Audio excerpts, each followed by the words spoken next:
Esta es la segunda parte del resumen anterior. A los nuevos, les invito a ver el primer video que está en este canal para que puedan entender de qué se trata. Bueno, sin más que decir, comencemos. Continuamos con la historia. Vemos al anciano observando a Renji y a su madre teniendo una discusión muy trágica. El anciano solo puede mirar en silencio lo que pasa, sin poder intervenir. Mientras contempla la escena, un joven sacerdote aparece y le indica que deben marcharse. Con una expresión fría, el joven advierte que el ejército de demonios está casi listo. Ante esto, el anciano guarda silencio y la escena se cierra con un simple y sombrío «bien». El ambiente cambia radicalmente, mostrando una calle bulliciosa y llena de restaurantes abarrotados de gente. Dentro del ajetreo de un local, vemos a Renji trabajando de mesero en un restaurante muy concurrido. Podemos ver su rostro agotado, pero entusiasta. La noche cae sobre la ciudad y el escenario cambia a la quietud de un parque. Bajo la luz tenue, vemos a Renji conversar con su amigo, quien le pregunta, ¿ya te olvidaste de esa chica? Renji le responde diciendo que, en realidad, es lo contrario. Ella era una mujer en la industria del sexo, no sabía mucho sobre ella. ¿Crees que estoy tan demente como para enamorarme de una mujer de la noche? Su amigo le pregunta, aparte de su trabajo, ¿realmente ella era una buena mujer? Renji le responde que no lo sabe, porque cada vez que le preguntaba algo, ella evadía sus preguntas y le pedía que no le recordara su vida. Su amigo le dice que, a pesar de todo, se enamoró de ella. Su amigo le confiesa a Renji que sus 5 relaciones anteriores fueron un desastre, un ciclo de abandonos donde siempre creía haber encontrado a la indicada. Su amigo admite su ceguera ante la realidad y revela que su próximo matrimonio será con una mujer que ya tiene un hijo. El rostro de su amigo se suaviza con una sonrisa sincera. Su único y mayor deseo es ocultar sus defectos y lograr que ella piense que, simplemente, conoció a un buen chico. Su amigo le pregunta a Renji si él también piensa en ese tipo de cosas. Los ojos de Renji se iluminan con una nueva determinación y, con voz clara y directa, responde, sí. Renji se pone de pie de un salto, lleno de energía. Mientras su amigo lo anima desde la banca, Renji declara con fiereza que en la vida no hay atajos y promete que, sin importar el tiempo que le tome, avanzará paso a paso. Un instante de silencio se interpone entre los dos. Su amigo fuma con tranquilidad mientras Renji asimila su confesión. Finalmente, sin levantar la mirada, el amigo observa a Renji en silencio y le asegura con firmeza, Renji, si tan solo supieras, ya no eres el mismo hombre. La escena cambia a un edificio abandonado. Debajo de la estructura, vemos al ayudante del viejo, quien, a través de su celular, dice, Padre Mitakura, parece que sus hallazgos fueron correctos. El joven sacerdote habla con profunda seriedad, advierte que la situación es mucho más grave de lo que imaginaban y que deben informar al cardenal que la visita del Papa a Japón el próximo año será sumamente peligrosa. Mientras apoya su mano sobre una pared, confiesa que había estado persiguiendo lo que creía era una débil presencia demoníaca. Sin embargo, su voz tiembla al revelar su descubrimiento. Está ante la obra de los 7 reyes del infierno, los comandantes de las 80 legiones infernales. Con voz tensa, confirma la aterradora realidad. Se trata del sello de la corrupción, una marca dejada por un mal inmensamente poderoso. Tras haber terminado su llamada, de repente, la oscuridad se rompe. Un primer plano revela unas fauces monstruosas, repletas de colmillos afilados y babeantes, que emiten un gruñido profundo y amenazador. Aún de pie frente al brillante sello mágico, el sacerdote se sobresalta por el estruendo. El pánico lo invade, mira hacia atrás y suelta una maldición al ver a la criatura. Comienza a recitar a todo pulmón el inicio del Padre Nuestro. En un intento desesperado por aferrarse a su fe, abre su libro sagrado y empuña con fuerza una cruz frente a él. Su voz retumba en el pasillo mientras continúa la plegaria a gritos, clamando por la voluntad divina. El sacerdote acusa a la entidad de estar intentando unir a la legión infernal, el ejército de los demonios. Al terminar de recitar las palabras sagradas, arroja un montón de hojas con versículos bíblicos mientras observa a la criatura fijamente. El sacerdote encara al ser con una mirada intensa y le advierte, este es un camino sagrado y no podrás pasar sin pisotearlo. Las garras de la bestia pisotean los papeles sagrados esparcidos por el suelo, provocando chispas de fuego al contacto. Acto seguido, la criatura empieza a gritar de dolor. El sacerdote se acerca hacia la bestia, que luce totalmente abatida, y exclama, sirviente de la corrupción, sabueso infernal. El sacerdote sostiene un recipiente y pregunta al ente frente a él si tiene sed. Explica, desafiante, que lo que sostiene es agua bendita extraída del sagrado río Jordán. Con una sonrisa cargada de arrogancia y tensión, el sacerdote cuestiona a la bestia si acaso no va a suplicar por su vida. Inesperadamente, una garra gigantesca y monstruosa se estrella violentamente contra el sabueso infernal. El rostro del sacerdote se desencaja por el asombro, el sudor frío recorre su frente y sus ojos se abren de par en par ante la magnitud del peligro. Antes de que pueda decir palabra alguna, la fuerza devastadora de la criatura se confirma al ver cómo su mano, armada con garras afiladas, atraviesa violentamente el cuerpo de su víctima, dejando tras de sí un rastro de sangre. La criatura monstruosa, con ojos brillantes y una mandíbula llena de colmillos, lanza un rugido amenazante. La brutalidad del encuentro queda patente cuando el ser parte en dos al sacerdote de un solo golpe, enviando su cuerpo al suelo en medio de una explosión de sangre. El sacerdote yace inerte, herido de muerte mientras pronuncia sus últimas palabras, rogando a Dios por piedad para el mundo. En una toma panorámica, vemos una escena sombría donde la criatura permanece en la oscuridad, envuelta en llamas. Pasamos a otra escena. Entramos en el apartamento del detective Mizushima. Lo vemos con una expresión seria y concentrada frente a una pared llena de documentos, fotografías y notas de investigación. El detective observa las noticias en su monitor, se informa sobre el colapso de un hospital abandonado en el distrito de Kita, Akabane, lo que ha desencadenado una nueva investigación. Entre los escombros se ha encontrado el cuerpo de Akiki Kaba, un hombre de 28 años, miembro de la Santa Iglesia Ortodoxa. También se informa que un sospechoso, capturado tras un asesinato en la misma zona, alegó no recordar nada y afirmó haber sido poseído por un demonio. Al escuchar el reporte, Mizushima recuerda las palabras del anciano: en una tierra sin Dios, el demonio corre desenfrenado. Sentado frente a su escritorio, el detective reflexiona sobre esa frase, observando los archivos sobre la ola de suicidios y desapariciones que cubren su mesa y su pared. Finalmente, su mirada se detiene en una ficha específica, la de Amamiya Renji. Cambiamos de escena a una calle concurrida durante la noche. Dos estudiantes, vestidas con uniforme escolar, caminan mientras discuten acaloradamente. Una de ellas le insiste a la otra que quiere irse a casa, pero su amiga, llamada Mao, le propone quedarse en un establecimiento hasta que amanezca. Su acompañante le responde con firmeza: de ninguna manera, estar contigo allí haría que parezca una cualquiera. Mao se queda muy enojada ante el comentario y le exige que se explique. Entonces, su amiga le lanza un reproche hiriente, le recuerda que la última vez que ella pasó la noche fuera, fue con un hombre que conoció en la calle. Mao responde negando todo, aclarando que la vez anterior solo pasó la noche en un karaoke. Entonces Mao, la chica de pelo corto, insiste en que no quiere ir a casa porque tiene un mal presentimiento.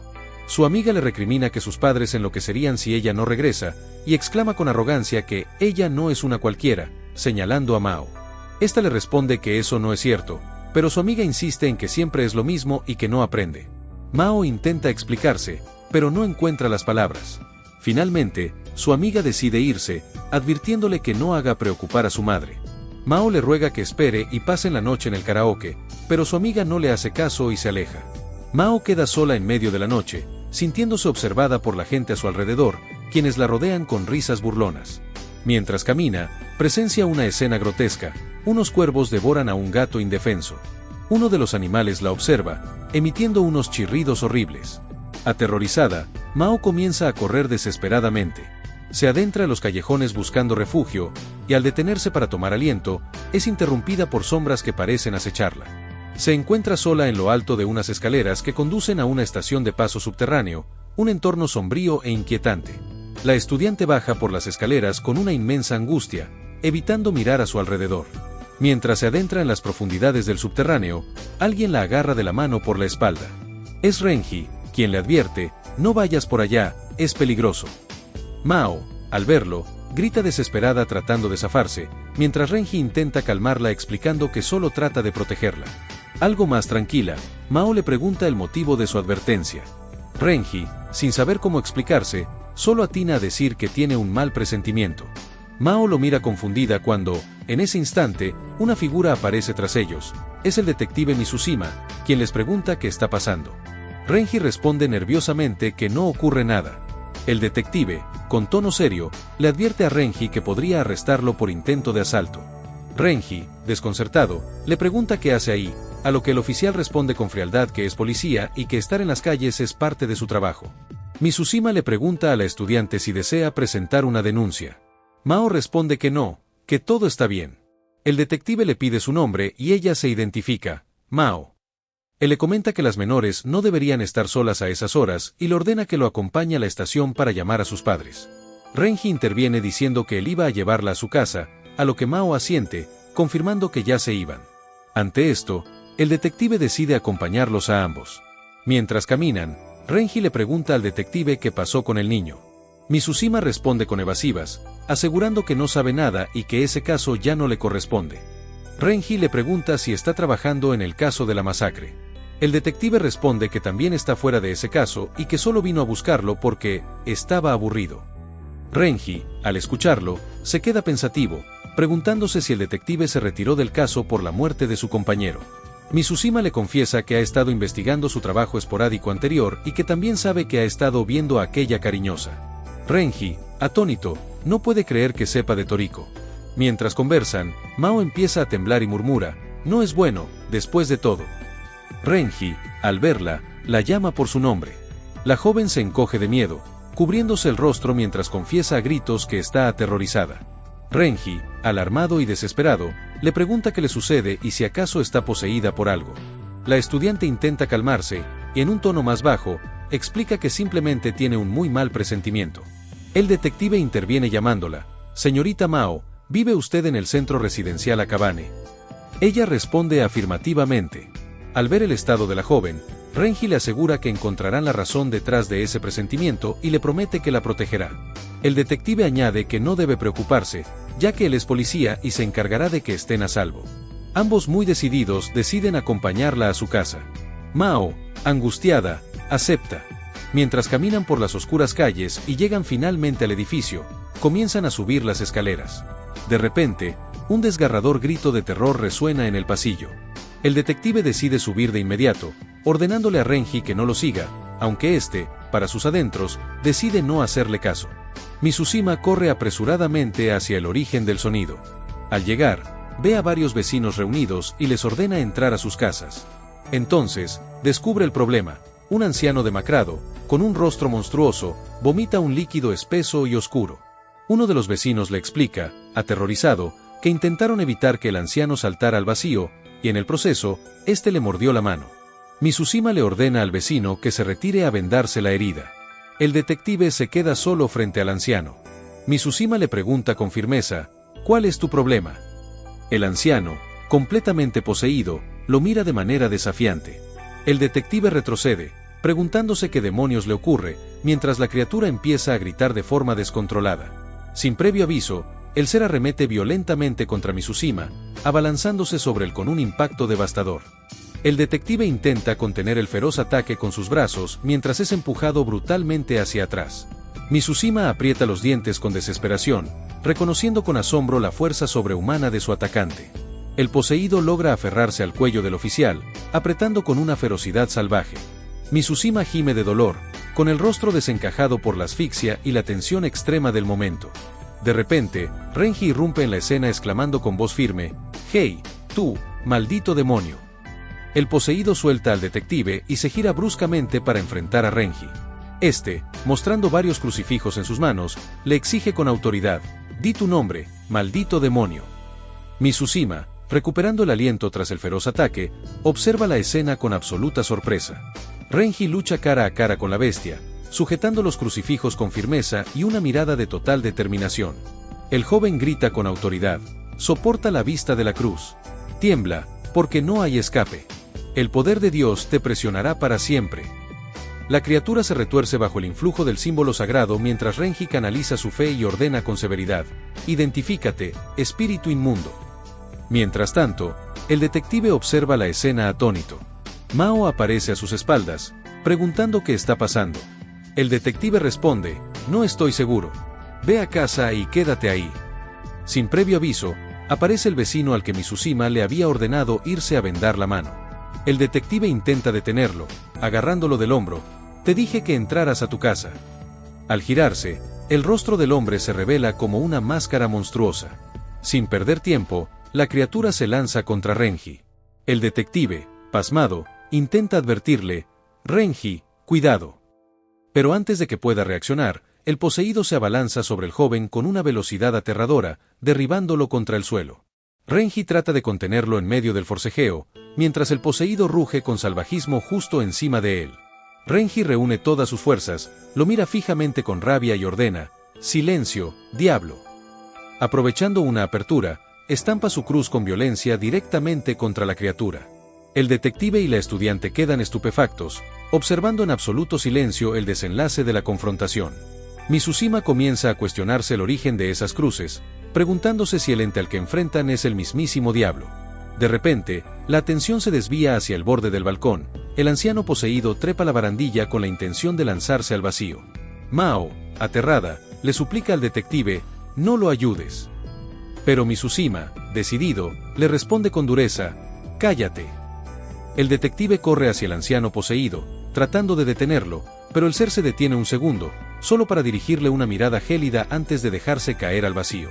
Mizushima observa con impotencia cómo el cuerpo se estrella violentamente contra el suelo.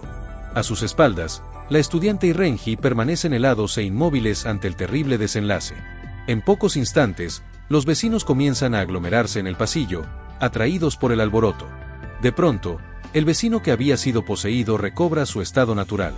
Visiblemente confundido ante la presencia de las cruces y la atmósfera extraña, pregunta qué está sucediendo. Mientras los residentes observan el cuerpo desplomado abajo, uno de ellos identifica al difunto. Ese viejo era Kakuda. Mizushima se identifica ante los vecinos reunidos, advirtiéndoles que, aunque la escena parece un suicidio, existe la posibilidad de que se trate de un homicidio. El oficial anuncia que los interrogatorios comenzarán pronto, y con firmeza, ordena a todos que regresen a sus casas de inmediato, añadiendo una advertencia severa: cualquiera que desobedezca será considerado un obstructor de la justicia. Mizushima le ordena a Renji que lleve a Mao a su casa y se quede con ella mientras él baja a investigar la escena. Sin embargo, en cuanto se dirigen hacia el apartamento de la joven, algo extraño ocurre. Los vecinos comienzan a rodearlos lentamente. Renji observa los rostros de los residentes, ahora desfigurados, y exclama: creo que estamos en graves problemas. Reaccionando rápidamente, abre la puerta de una habitación cercana y arrastra a Mao hacia el interior para ponerse a salvo. Desde dentro, Renji se apoya contra la puerta, que comienza a ser golpeada por una multitud de poseídos que emiten gruñidos guturales. La joven, presa del pánico y llorando, grita que todos se han vuelto locos. Renji intenta usar su celular, pero se desespera al confirmar que no tiene señal. Le pregunta a Mao si ella tiene el suyo, pero ella le responde que lo perdió hace una semana. Entonces, Renji observa a través de la mirilla de la puerta y contempla con horror una visión de múltiples personas poseídas merodeando el pasillo. Mao encuentra un celular y le entrega a Renji. Renji intenta comunicarse una vez más, pero el teléfono tampoco funciona. Mientras tanto, Renji piensa para sí mismo que debe encontrar al anciano, el viejo que lo guía, mientras Mao reflexiona sobre la situación. La joven nota que las víctimas anteriores también habían perdido objetos personales, tal como el anciano que, antes de saltar, había perdido sus zapatos. Mao añade, con voz temblorosa, que mientras buscaba su teléfono por la casa, el GPS indicaba que el dispositivo se encontraba precisamente en ese edificio. Mao, angustiada, siente que ahora le corresponde a ella el turno de suicidarse. Renji, desconcertado, le pregunta de qué está hablando. Mao le responde con un hilo de voz: estoy poseída, repitiéndolo varias veces. Entonces, Renji recuerda las palabras del anciano: el demonio se aprovecha de la debilidad del hombre. Sin perder tiempo, Renji le pregunta a Mao si conoce las habitaciones de las personas que han muerto recientemente. Ella enumera los números: 203, 403 y 503. Renji reflexiona sobre sus investigaciones y confirma que la magia y los rituales son reales. Los muertos están siendo utilizados como sacrificios. Asimismo, comprende que todo objeto que pertenezca a una futura víctima está maldito. Renji, conectando las piezas, le recuerda a Mao que ella intentó buscar su teléfono usando el GPS. Entonces, Mao revela que su amigo de la infancia, Atsushi Kamisawa, vive en la habitación 103. Describe a un joven de su edad cuyos padres fallecieron cuando era pequeño, obligándolo a mudarse al complejo con su abuelo. Añade que el abuelo murió un año después y que Atsushi ahora vive solo. También relata que, en la secundaria, él sufrió un accidente que lo dejó paralizado de por vida, atado a una silla de ruedas. Confiesa que su relación se volvió incómoda desde entonces, razón por la cual lo evita y prefiere llegar tarde a casa. Renji escucha el relato, visiblemente impactado. De pronto, ve cómo Mao se dirige hacia el balcón, presa de un trance. «¡Espera!», exclama Renji, mientras la agarra y trata de reconfortarla. Al reaccionar, Mao parece estar bien y le sugiere que su amigo podría estar involucrado. Cree que es mejor ir a buscarlo. Renji se asoma por el muro para vigilar a los poseídos, y tras verificar que el camino está despejado, le indica a la estudiante que es el momento de actuar. Comienzan a descender por las escaleras, pero la situación se intensifica rápidamente. Se encuentran rodeados por una horda de criaturas. Renji advierte con urgencia que los han superado en número, pero, cuando todo parece perdido, aparece el detective Mizushima. Armado con su porra, el oficial interviene violentamente, abriéndose paso entre las criaturas con una ferocidad inesperada. Tras neutralizarlas, declara con frialdad ante la mirada atónita de Renji y Mao: diré a mis compañeros que todos ellos estaban bajo los efectos de alguna droga. Es su excusa perfecta para ocultar la aterradora realidad. El detective exclama con gran tono de voz: yo soy la ley. Mientras tanto, los poseídos aparecen cada vez más y empiezan a bajar por la escalera mientras Renji y Mao corren. Renji le grita a Mizushima: ven con nosotros. El detective le pregunta: ¿a dónde van? Renji responde: a la habitación 103. Una toma más amplia de la escalera revela el horror. Una horda inmensa viene hacia Mizushima, quien planeaba enfrentarlos, pero al ver que son muchos, decide huir detrás de Renji. Al llegar al apartamento 103, Mao decide tocar la puerta, mientras Renji, con urgencia, clava cruces en la pared, convencido de que es la única forma de frenar a los demonios. Mientras tanto, el detective observa la escena y, al ver las cruces, siente un escalofrío de incredulidad al comprender finalmente el propósito desesperado de aquel ritual.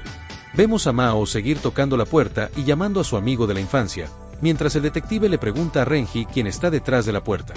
Renji le dice que ha habido una serie de suicidios en las habitaciones 203, 303 y en la del viejo de la habitación 403.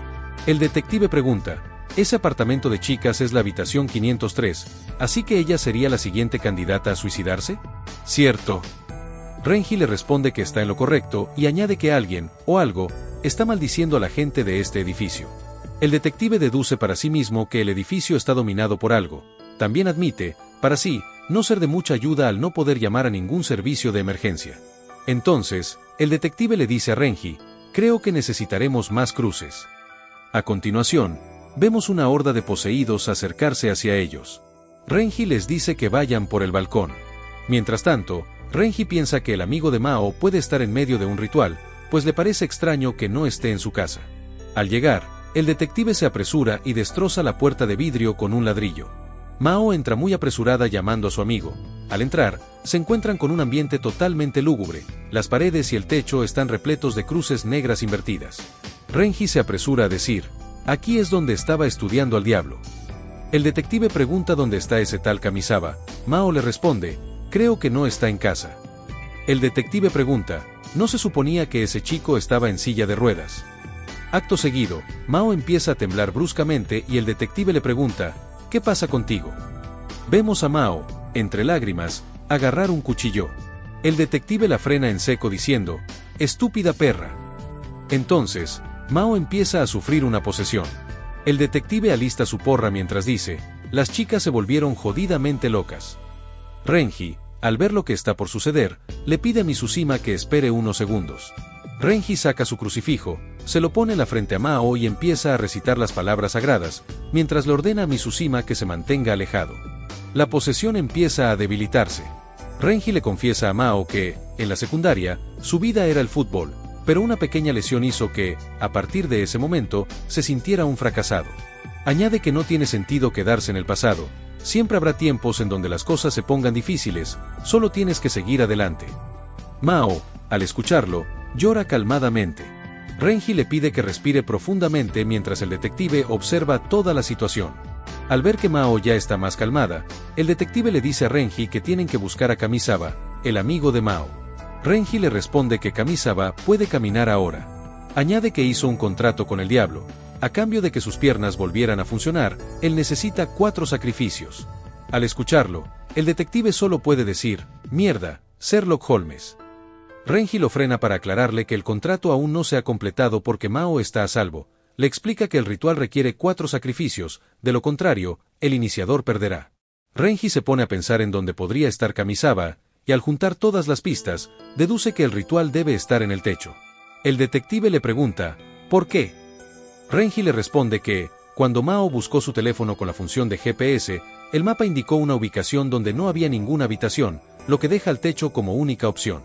El detective se queda sorprendido por la deducción de Renji, entonces le ordena que se marche mientras saca su porra para detener a los poseídos que se aproximan. Renji le dice a Mao que es hora de irse. Mientras suben las escaleras, Mao, agotada, decide parar, pero Renji le exige que tiene que aguantar un poco más. Al verla, le dice, la vida es una prueba de la que no puedes huir. La agarra del brazo y le dice, tienes que afrontarlo, siempre hay luz al final del túnel. Mao, al escucharlo, decide seguir adelante. Al llegar al techo, Renji ve a Kamisawa dentro de un círculo ritual y empieza a decir su nombre. Mao le pregunta a su ex amigo, ¿qué estás haciendo aquí arriba? Kamisawa le responde, ¿acaso no lo estás viendo? Le indica que observe sus piernas, ahora puedo caminar y saltar. Nunca sabes realmente lo que tienes hasta que te lo quitan. Sin embargo, le advierte que el efecto es solo temporal, ya que no ha derramado suficiente sangre para cumplir el trato. Kamisawa mira directamente a Mao y le dice que ella es el último sacrificio. Renji, al oírlo, le grita que no lo haga, pero Kamisawa, con furia en sus ojos, le ordena que guarde silencio llamándolo gusano, mientras lo lanza con un poder sobrenatural hacia la puerta. Mao, aterrorizada, solo puede decir el nombre de su ex amigo. Kamisawa se confiesa diciendo, perdí a mis padres y fui criado por mi abuelo. Aunque fue duro, seguí sonriendo y perseverando, pensé que el futuro sería brillante si seguía avanzando. Entonces te conocí, Mao. Creí que mis esfuerzos finalmente estaban siendo recompensados, pero la realidad suele ser cruel.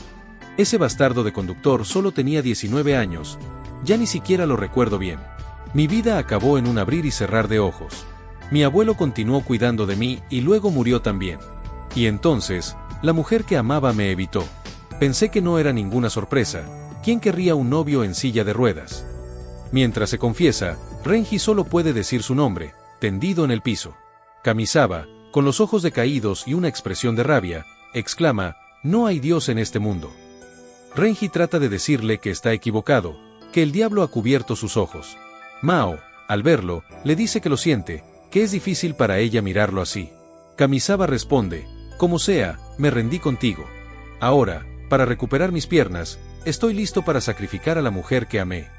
Mao rompe a llorar, diciendo que lo siente, que no debería haberse ido cuando él tenía tanto dolor. Ella le asegura que, en realidad, nunca quiso dejarlo. Kamisawa le ordena que pare, pero Mao arremete llorando, diciendo que siempre quiso estar con él, que quería ayudarlo hasta el final y, con una voz muy sincera, le pide que la perdone. Al escucharla, Kamisawa empieza a recordar. Entramos en sus recuerdos, vemos a Mao pidiéndole ir juntos a la secundaria, pero Kamisawa la frena en seco. Le dice que solo lo verán con lástima. Al mirar a Mao con el uniforme, le dice que le fastidia y le pide que no lo invite más. Se da media vuelta y, alzando la voz, enojado, le dice que nunca más vuelva a su casa. Mao, temblando y con la voz cortada, se retira pidiendo perdón. Al recordar que él fue el causante de que Mao se alejara, Kamisawa se pregunta para sí mismo, ¿qué he hecho? Entre lágrimas, le pide perdón a Mao, realmente quería ir a la secundaria contigo. Mao, entre sollozos, solo puede decir su nombre. Sin embargo, la escena da un giro oscuro y violento.